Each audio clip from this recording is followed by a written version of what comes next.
Okay TBH ဆက်နေကြဆိုပါတယ်အခုတလုံးမှာဒေါ်လာလည်းမိုးပေါ်ကနေပြန်မဆင်းလာတော့ဘူးအာကာသတွေထိပါဝင်သွားပြီဆိုတော့အခုချိန်မှာ tech ပစ္စည်းဆိုတာအကုန်လုံးကမြန်မာနိုင်ငံထုတ်တဲ့ဟာတခုမှမပါဘူးအကုန်လုံးကနိုင်ငံညာသွင်းရတာကွန်ပျူတာတွေတော်တော်များများလေးဈေးတက်တယ်အထူးသဖြင့်ကျွန်တော်တို့ရဲ့ tech ပစ္စည်းတွေတက်တယ်ဆိုတော့ကျွန်တော်တို့ဘဝပြတ်တယ်ပေါ့နော်ဆိုတော့ဒီနေ့ဗီဒီယိုမှာအဲ့လိုအတက်ကျန်းနေတဲ့ tech ပစ္စည်းတွေကိုနည်းနည်းပေါ့ချောင်ကောင်းလေးများဘယ်လိုရနိုင်မလဲအများကြီးမသုံးမင်းနဲ့ပတ်စံအများကြီးမသုံးမင်းနဲ့ sweet spot ကိုဘယ်လိုရှာရမလဲအဲ့ဒါကိုပြပေးမယ်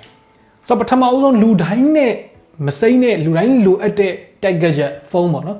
ဖုန်းမှာတော်ရုံသုံးလို့အဆင်ပြေမဲ့ဖုန်းတစ်လုံးဈေးအများကြီးမသုံးမင်းနဲ့ဘယ်လိုရွေးရမလဲအဲ့လေးကိုပြခုခေတ်မှာ Android ဖုန်းတစ်လုံးကိုဝယ်တော့မယ်ဆိုရင်ကျွန်တော်အဓိကကြည့်စေချင်တာကတော့ display ကိုကဖုန်းတစ်လုံးကိုသုံးပြီဆိုရင်ကိုနဲ့ဓာတ်ရိုက်ထိတွေ့ရတဲ့အစိတ်အပိုင်းဖြစ်တဲ့အတွက်ဒါကောင်းရင်ကောင်းတယ်လို့သိတာ 1080p resolution 90Hz လောက်ကိုမဖြစ်မနေရွေးတဲ့နဲ့ AMOLED panel ဖြစ်နေရင်တော့အတိုင်းတက်လုံးမယ် performance အတွက်ကို Snapdragon 680နဲ့အထက်ဒါမှမဟုတ် Dimensity 700နဲ့အထက်လောက်ကိုကြည့်တဲ့နဲ့ battery က 5000 mAh ဝန်းကျင်fast charging 25W လောက်ပိုင်ပိုကောင်းတယ်အဲ့လို specs မျိုးတွေနဲ့ဖုန်းဆိုရင်အခုခေတ်မှာ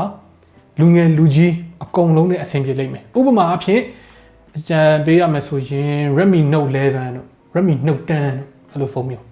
ဒီတက်ပုံနေရင်မရဘူးလားဆိုတော့မရဘူးတော့မဟုတ်ဘူးပေါ့နော်ဒါပေမဲ့ကျွန်တော်ရှေ့တုန်းကပြောခဲ့သလိုမျိုးပဲ experience ကအများကြီးกว่าသွားလိမ့်မယ်ဒါပေမဲ့ဈေးကတော့အများကြီးသက်သာမှာမဟုတ်ဘူးဆိုတော့နည်းနည်းလေးတော့ပြန်ချိန်ရမှာပေါ့ laptop ကတော့ကိုကအဓိကဘာသုံးမှလဲဆိုမှမူတည်ပြီးတော့ကြည့်ရတယ်ဆိုပေမဲ့သူ့မှာလည်းရှာတဲ့ရင်ရှာတတ်တယ်လို့ sweet spot လေးတွေရှိတယ်ကိုကကြောင်းသားစတင်တာ presentation လောက်ပဲလုပ်မှာဆိုလို့ရှိရင်အများကြီးတွေးကြရမလို့ကိုက3 11 gen ဒါမှမဟုတ်Ryzen 3 5300U လိုမျိုးအဲ့လိုမျိုး CPU မျိုးရှာ RAM က 8GB လောက်အနည်းဆုံးရှိတဲ့နဲ့ 128GB နဲ့အထက် SSD ကပါဖို့ပါတဲ့နဲ့မပါလို့မဖြစ်ဘူးအဲ့လောက်ဆိုလို့ရှိရင်တော်ရုံ office work school work Dota 2 CSGO အဲ့လိုမျိုး requirement အရင်မမြင့်တဲ့ game တချို့ကိုပါကောင်းကောင်းမွန်မွန်ဆော့လို့ရဒီခံနိုင်မယ်ဆိုရင် Photoshop တွေ Premiere Pro လိုမျိုးတွေအခုမှစသုံးမဲ့သူတွေအတွက်အဆင်ပြေတယ် programming စပြီးတော့လေ့လာမဲ့သူတွေအတွက်လည်းအဆင်မပြေစရာအကြောင်းမရှိဘူးဒါပေမဲ့လက်ရှိဒေါ်လာဈေးတွေနဲ့က specs လောက်ဆင်မယ်ဆိုလို့ရှိရင်တော့မှ12သိန်း14သိန်းအလောက်ကဖြစ်နေပြီဆိုတော့မဖြစ်မနေလိုအပ်မှပဲဝယ်ဖို့ကိုအကြံပေးခြင်းတယ်ပေါ့နော်အဲ့လောက်မတက်နိုင်လို့ spec ကို short ပြီးတော့ Pentium i6000 လောက်ကိုဝယ်တာတို့solid state drive မဟုတ်ဘဲနဲ့ head disk ကြီးတို့အဲ့ဒါမျိုးတွေဘိုးတော်ဖျားလက်ထက်က laptop တွေဝယ်တာတို့အဲ့ဒါမျိုးတွေတော့မလုပ်သင့်တော့ဘူးအဲ့ဒီအစား use တဲကအပေါ်က specs လိုမျိုးပါတဲ့ဟာမျိုးကိုရွေးပြီးတော့ရှာဝယ်သင့်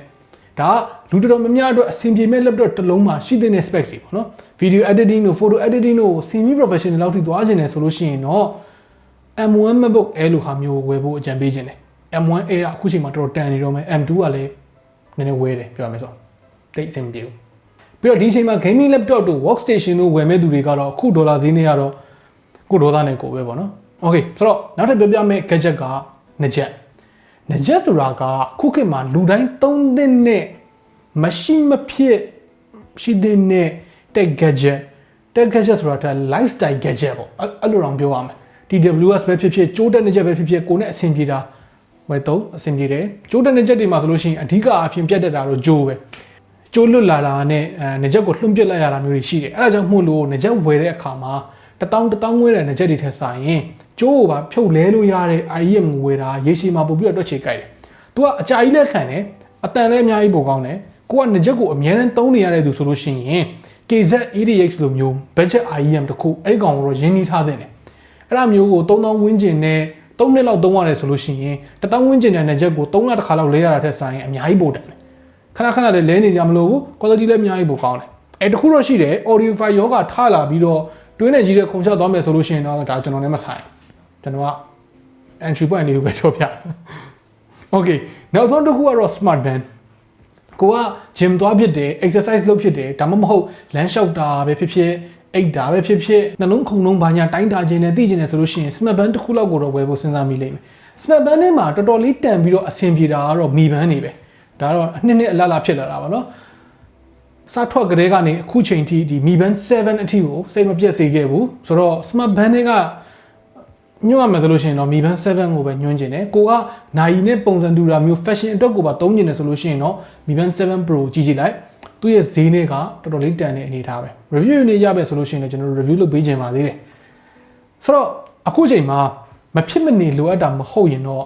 ပုံမှန်လည်းပြောမဝယ်တာတော့အကောင်းဆုံးပဲမဖြစ်မနေဝယ်မှဖြစ်မယ်ဆိုလို့ရှိရင်တော့ကျွန်တော်ပြောပြသွားတဲ့ buying guide လေးကအနေနဲ့အများအထောက်အကူပြုလိမ့်မယ်လို့ညွှန်လင့်ပါတယ်ခင်ဗျားတို့ရောဘယ်လိုသူများတွေကိုအကြံပေးခြင်းလဲပေါ့နော်